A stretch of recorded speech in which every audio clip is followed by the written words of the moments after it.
चुप हो जाती है और गोदी मीडिया भी चुप हो जाता है। अगर आप इस झांसे में हैं कि चुप्पी ही सच है तो आप गलत हो सकते हैं। अशोका यूनिवर्सिटी के मामले में ही देख लीजिए।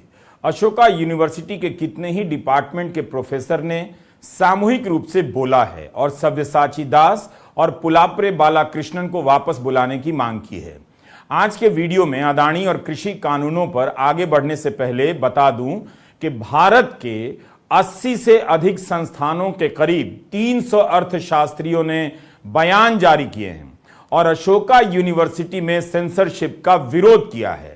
IIM Kolkata, IIM Bengaluru, IIT Delhi से लेकर Shriram College and Commerce, Saint Xavier College Kolkata से लेकर जवाहरलाल नेहरू विश्वविद्यालय, पुणे के Gokhale Institute of Politics and Economics, Delhi School of Economics के अर्थशास्त्र के प्रोफेसरों ने आवाज बुलंद की है। यही नहीं, दूसरी प्राइवेट यूनिवर्सिटी से भी प्रोफेसर बोलने लगे हैं।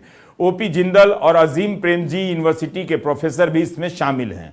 हम आज किसान आंदोलन की समझदारी पर बात करेंगे, लेकिन अर्थशास्त्रियों का इस तरह से सामूहिक रूप में बोलना किसान आंदोलन की याद दिला रहा है।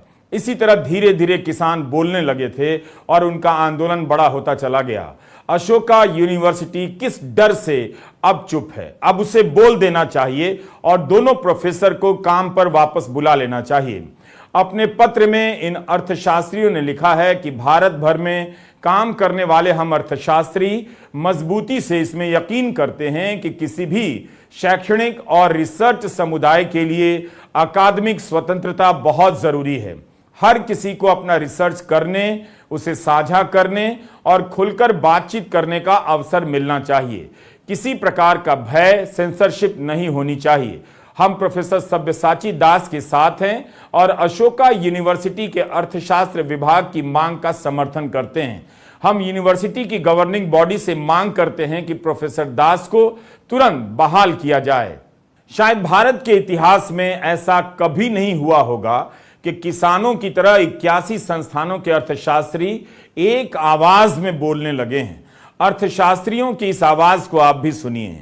गोदी मीडिया चुप है, इसका मतलब यह नहीं कि सारा देश डर के मारे चुप हो गया है। अब हम आते हैं रिपोर्टर्स कलेक्टिव की 2 रिपोर्ट पर, जिससे पता चलता है कि किसानों के साथ कितना बड़ा धोखा होने जा रहा था।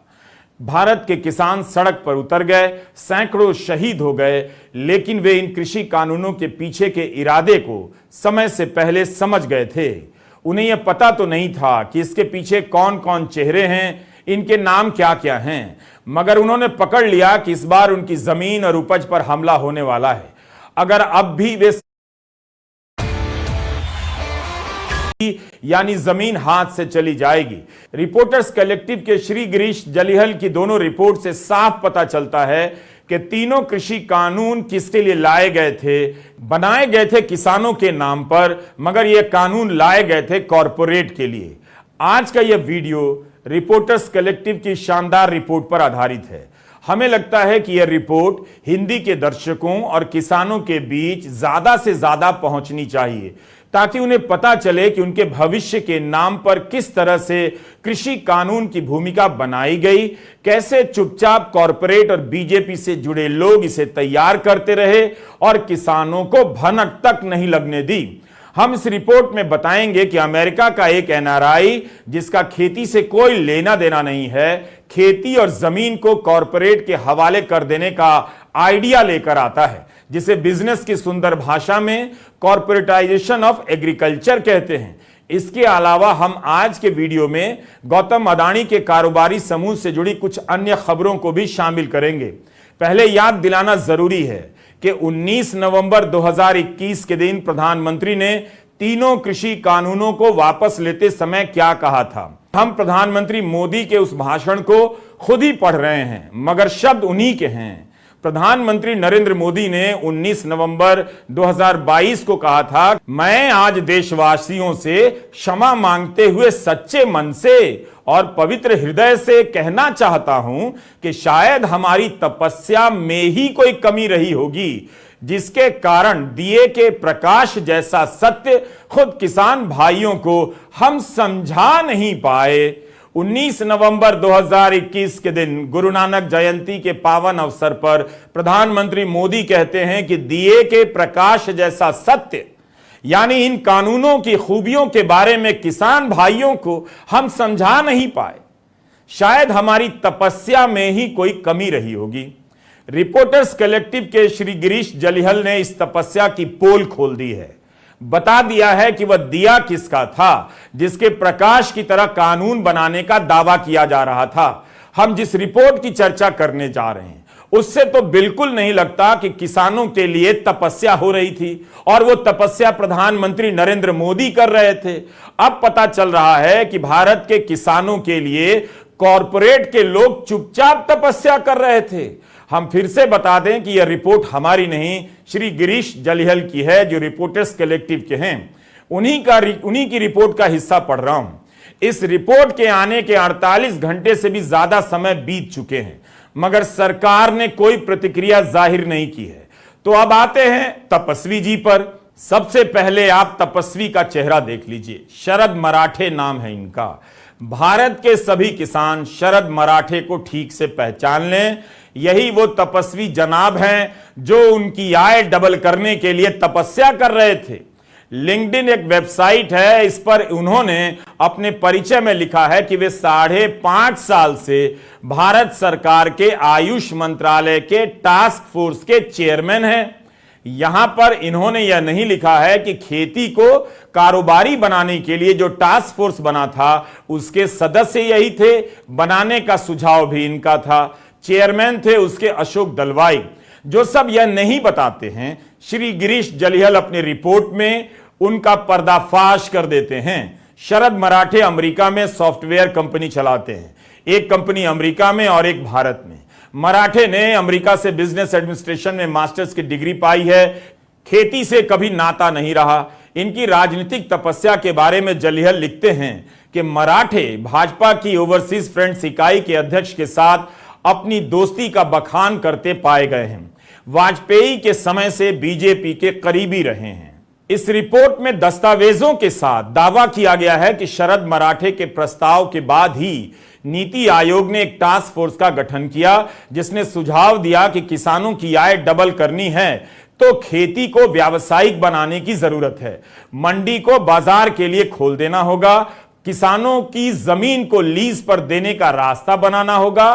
टास्क फोर्स के 11 सदस्यों के नाम भी शरद मराठे ने सुझाए और स्वीकार हो गए और खुद भी उसके सदस्य बन गए। इसमें अदानी समूह, ITC, Mahindra, Patanjali, big basket जैसे चुनिंदा कॉरपोरेट को रखा गया था। टास्क फोर्स की पहली मीटिंग के रिकॉर्ड से पता चलता है कि मराठे ने कहा था कि यह एग्रीकल्चर से एग्री बिजनेस की ओर जाने का सही समय है। सही समय याद रखिएगा, आगे बताऊंगा। यानी खेती को बिजनेस बनाने का सही समय है। टास्क फोर्स की रिपोर्ट कभी सामने नहीं आई, लेकिन अचानक 3 कृषि कानून थोप दिए गए। रिपोर्टर्स कलेक्टिव ने दावा किया है कि इन सभी के दस्तावेज हैं जो उसके पास हैं और वेबसाइट पर मौजूद हैं। 2016 में यूपी की एक चुनावी रैली में प्रधानमंत्री मोदी ने कहा था कि किसानों की आय 2022 तक डबल हो जाएगी। 2022 का साल आया, चला भी गया। आज तक नहीं बता पाए कि आमदनी डबल हुई या नहीं, लेकिन 2016 के बाद से यह खेल पर्दे के पीछे शुरू होता है। किसानों के लिए नहीं, किसी और की आमदनी डबल करने के लिए, जो अब सामने आ गया है। यह रिपोर्ट बताती है कि 2020 में तीनों कृषि कानूनों के पास होने के पहले 3-4 साल तक क्या क्या होता रहा। हमारा सवाल है कि मराठे के कहने पर जनवरी 2018 में जो टास्क फोर्स बना, उसके पास किसानों से बात करने के लिए तो काफी समय था। फिर क्यों नहीं किसानों को शामिल किया गया, उनसे बात की गई? केवल कॉरपोरेट को लेकर कमेटी क्यों बनाई गई? क्या केवल किसानों को लेकर कोई टास्क फोर्स बना था? बताइए। क्या इसी तरह प्रधानमंत्री मोदी किसानों के लिए तपस्या कर रहे थे या ये तपस्या कॉरपोरेट के लिए की जा रही थी? पूजा किसानों के नाम पर हो रही थी, मगर ध्यान कॉरपोरेट का लगाया जा रहा था। Do you get my point? हमने पाया कि 3 कृषि कानून आने से 2 साल पहले सरकार ने एक टास्क फोर्स बनाई, जिसका मूल उद्देश्य प्राइवेट कंपनी को कृषि में एंट्री देने का था। इस टास्क फोर्स के रिकॉर्ड्स पब्लिक से अब तक छुपाए गए थे। टास्क फोर्स बनी थी किसानों की आय दुगनी करने के लिए, लेकिन द रिपोर्टर्स कलेक्टिव को मिले सरकारी कागजों से पता चला कि उसने प्राइवेट कंपनियों से बिजनेस मॉडल्स पे सलाह ली। टास्क फोर्स इस काम में लगा हुआ था, जबकि उसी समय एक इंटर मिनिस्टेरियल कमिटी भी किसानों की आय दुगनी करने के विषय पर काम कर रहा था। दोनों में सबसे बड़ा फर्क था कि टास्क फोर्स सिर्फ और सिर्फ बिजनेस मॉडल्स पर चर्चा कर रहा था। एक तरफ कमेटी के रिकॉर्ड्स पब्लिक में आ गए, लेकिन टास्क फोर्स की बात को सरकार ने पब्लिक से छुपा दिया।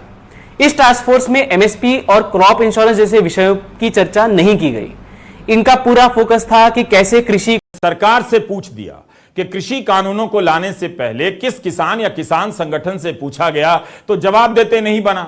बाद में अजीब अजीब तरह के संगठन के किसान खड़े कर दिए गए जो कानून का समर्थन करने आ गए। तब सरकार ने क्यों नहीं इस टास्क फोर्स के बारे में जानकारी दी? क्यों नहीं तब शरद मराठे का नाम बताया गया? कौन है यह आदमी जिसके कहने पर नीति आयोग 3 महीने में टास्क फोर्स खड़ा कर देता है? योगेंद्र यादव 2017 के साल में देश की मंडियों का दौरा कर रहे थे। उन्होंने दिखाया कि प्रधानमंत्री की नीति के अनुसार मंडियों में अनाज की खरीद नहीं हो रही है। तब योगेंद्र यादव इस शरद मराठे से टकरा गए नीति आयोग के दफ्तर में। कैसे योगेंद्र खुद बता रहे हैं, आप सुनिए। योगेंद्र यादव किसान आंदोलन में भी सक्रिय थे। हमने उनसे पूछा कि क्या कभी किसी स्तर पर इस शरद मराठे का नाम आया था? उस बातचीत के दौरान टास्क फोर्स का जिक्र हुआ था। रिपोर्टर्स कलेक्टिव के इस महत्वपूर्ण खुलासे ने जो परत दर परत सच उघड़ रहा है, उसमें एक बहुत महत्वपूर्ण आयाम जोड़ दिया। किसान आंदोलन के दौरान हमें शक तो था कि मामले का अडानी से कोई संबंध है, क्योंकि उससे ही पहले और लॉकडाउन के दौरान अडानी